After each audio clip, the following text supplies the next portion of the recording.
இந்த சனி பகவான் 12 வீட்டுக்கு வருபவர் என்ன தருகிறார் என்றால் 3ஆம் பார்வையாக 2ஆம் இடத்தை பார்க்கிறார், ரன்னிங் மணி.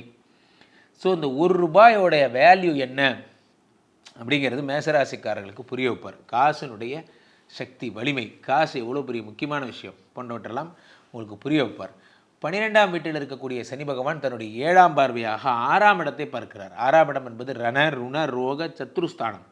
இந்த ரண ருண ரோக சத்துருஸ்தானத்தை சனி பகவான் பார்க்கும்போது வியாதி, கடன், கஷ்டம் போன்றவையெல்லாம் அப்படியே போயிடும். அதெல்லாம் ஒன்றுமே இருக்காது. இந்த வியாதியோ கடனோ கஷ்டமோ எதுவுமே இருக்காது. இன்னும் நீங்கள் வந்து பார்த்தீங்கன்னா சரசரன்னு மேலே வந்துட ஆரம்பிச்சிருவீங்க, மேலே போயிட்டே இருப்பீங்க. இதான் உங்களுடைய ராசி. ஸோ அப்போ வந்து நீங்கள் இந்த 6ஆம் இடத்தை சனி பகவான் பார்க்கும்போது உங்களுக்கு புதிதாக பணிகள் கிடைக்கும். ரொம்ப நாளாக வந்து படிப்பை முடித்தேன் சார், எனக்கு ஒரு ப்ராப்பர் ஜாப் கிடைக்கவே இல்லை, கவலைப்படாங்க, இந்த வருஷம் ப்ராப்பர் ஜாப் கிடைக்கும். அதே மாதிரி சனி பகவான் உங்களுக்கு 9ஆம் இடமாகப்பட்ட அதிர்ஷ்டத்தை பார்த்து விடுகிறார் 10ஆம் பார்வையாக.